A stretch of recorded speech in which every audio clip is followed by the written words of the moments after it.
देख रहे हैं बैकग्राउंड में और बहुत कुछ चल रहा है, बहुत ज्यादा कुछ चल रहा है, बहुत ज्यादा स्ट्रेसफुल एनवायरनमेंट है पाकिस्तान के लिए with regard to let's say sir, जो लेकिन ये गैर मामूली है सर। आप उसको जी नहीं कवर अप कर रहे हैं, ठीक है, लेकिन ये गैर मामूली है, ये नॉर्मल सिचुएशन नहीं है। वो पाकिस्तान का जो बैलिस्टिक मिसाइल प्रोग्राम है और लॉन्ग रेंज जो मिसाइल प्रोग्राम है उसमें पाकिस्तान को अहम, एट द सेम टाइम वो पाकिस्तान का जो मिसाइल प्रोग्राम है उस पर इस तरह की पाबंदियां आयद कर रहे हैं। और दूसरी तरफ अगर आप देखें भारत उनके साथ अब उनके एक स्ट्रेटेजिक, अगर ये कहा जाए कि इंडिया के कहने पर उन्होंने ये कर दिया या इंडिया ने कोई ऐसी बात की तो उन्होंने कर दिया, इंडिया तो पहले भी कहता रहा है, इंडिया तो बहुत अरसे से कह रहा है। अगर आप ये देखिए, वो तो इस तरह की बहुत अरसे से बातें कर रहा है कि जनाब ये जो है ये असलिया जो ये बना रहे हैं, ये जो मिसाइल बन रहे हैं, जाहिर है कि कहां पर चलाने हैं। पर अभी यूएस ने किया क्या है? यूएस ने क्या किया है? यूएस ने उठा के सैंक्शन मारे हैं पाकिस्तान को सप्लाई करने वाले 3 कंपनीज को। ये सप्लाई क्या करते थे? बैलिस्टिक मिसाइल्स के। पाकिस्तान के पास अगर बैलिस्टिक मिसाइल प्रोग्राम आएगा, पाकिस्तान इधर उधर कहीं का एक अदारा फेल्योर नहीं है, सारा पाकिस्तान जो जख्मी है, हर अदारा ही जख्मी है, हर अदारा ही चट्टे चला रहे हैं चीनों सब उसमें कर रहे हैं, दुआएं मांग रहे हैं या अल्लाह इधर इन्वेस्टर आए। वो सुजुकी में काम करने वाले इंजीनियर थे, कहा जा रहा है उनको चीनी समझ के जो है वो मारने लगे थे। आप कैसे क्या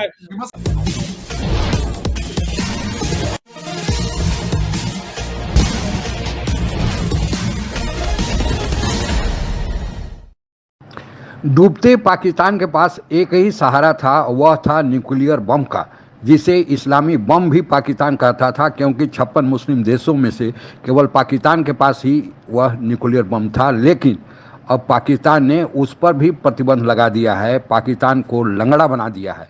अब भारत के सामने कैसे टिक पाएगा? पाकिस्तानी मीडिया के विचार सुनते हैं। आपको पता है कि एक हिस्टोरिक जो हॉस्टिलिटी है हमारी भारत के साथ, और भारत की ही वजह से वो पाकिस्तान का न्यूक्लियर प्रोग्राम हो, पाकिस्तान की जो कन्वेंशनल जो पावर हो, मिलिट्री पावर, वो उसी के साथ ऑब्वियसली जुड़ी हुई है। और इसी वजह से, और आजकल के मॉडर्न जो वॉरफेयर है, जो जदीद अगर आप कहते हैं कि डिफेंस की अगर आप बात करें, तो उसमें जो आपका मिसाइल जो टेक्नोलॉजी है वो एक बड़ा कलीदी किरदार अदा करती है। और पाकिस्तान के लिए इसलिए ये एक अच्छी खबर नहीं है, और शो करता है कि अमेरिका का एक दोहरा म्यार है कि पाकिस्तान के एक तरफ वो कहते हैं कि सिक्योरिटी और सलामती का उनको एहसास है, but at the same time वो पाकिस्तान का जो मिसाइल प्रोग्राम है उस पर इस तरह की पाबंदियां आयद कर रहे हैं। और दूसरी तरफ अगर आप देखें भारत उनके साथ अब उनके एक स्ट्रेटेजिक ताल्लुकात हैं, क्योंकि उनका जो लार्जर ऑब्जेक्टिव है ऑफ कोर्स चाइना को काउंटर करना, तो उसके लिए उनके साथ उनके सीरीज ऑफ डिफेंस एग्रीमेंट्स हैं, जिसमें हर तरह की जो डिफेंस कैपेबिलिटी है वो, मतलब इंडिया की तो खुशियां हैं इस वक्त देखने वाली हैं। इसकी वजह यह है कि अमेरिका की तरफ से उन कंपनीज पर पाबंदियां लगी हैं चाइना की, के जो पाकिस्तान के मिसाइल प्रोग्राम को सपोर्ट करती हैं। अगर ये कहा जाए कि इंडिया के कहने पर उन्होंने ये कर दिया या इंडिया ने कोई ऐसी बात की तो उन्होंने कर दिया, इंडिया तो पहले भी कहता रहा है, इंडिया तो बहुत अरसे से कह रहा है। अगर आप ये देखिए, वो तो इस तरह की बहुत अरसे से बातें कर रहा है कि जनाब ये जो है ये असलिया जो ये बना रहे हैं, ये जो मिसाइल बन रहे हैं, जाहिर है कि कहां पर चलाने, सोचने की बात है कितने चलाने। वो जिस तरह वो चौधरी शुजात हुसैन कहते थे कि जो हमने बनाए हैं ये एटमी जो हथियार है वो बनाए हैं, वो कोई शबरात पर पटाखे फोड़ने के लिए बनाए, शबरात पे थोड़ी फोड़ने हैं वो।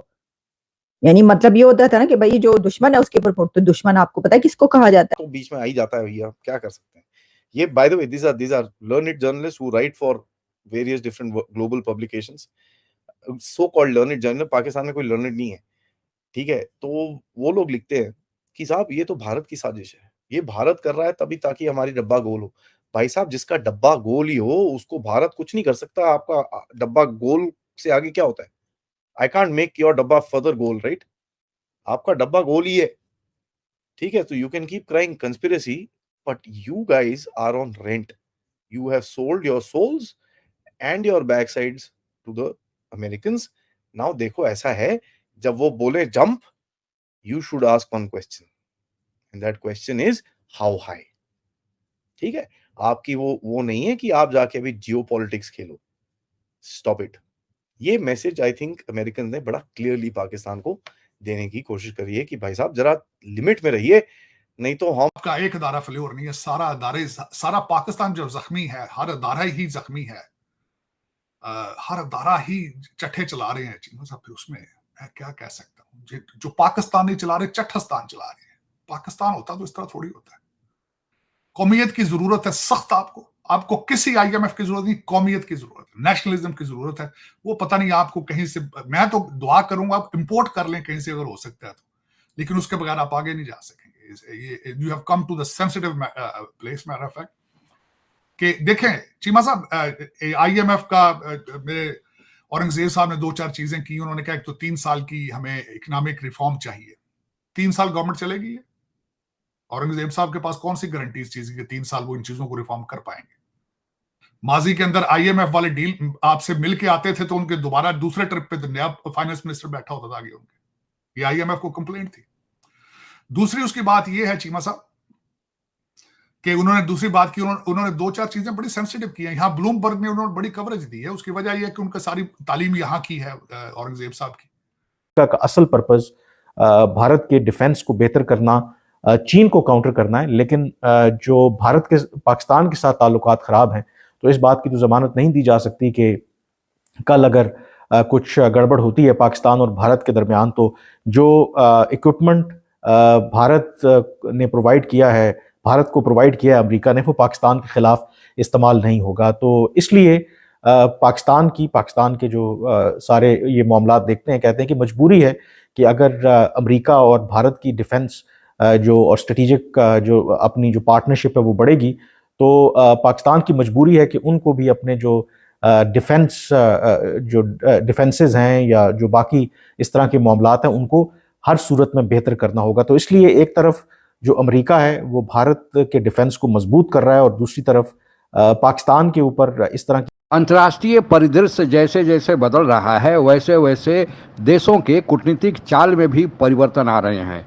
अमेरिका ने पाकिस्तान पर प्रतिबंध लगाकर एक तीर से कई निशाने किए हैं। पहले तो वह भारत को शांत करने की कोशिश कर रहा है कि भारत पूरी तरह से चीन पर ध्यान दे।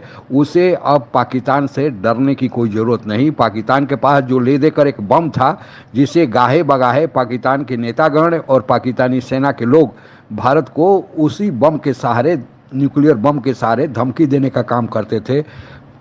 पाकिस्तान पर अब प्रतिबंध लगा के अमेरिका ने पाकिस्तान का वह भी रहा सहा जो बम था उसका अब भय समाप्त कर दिया है। साथ ही पाकिस्तान को यह भी धमकी दिया है कि 2 दिनों बाद ईरान के जो अयातुल्ला खुमैनी है, सबसे सुप्रीम लीडर हैं, वो पाकिस्तान आ रहे हैं।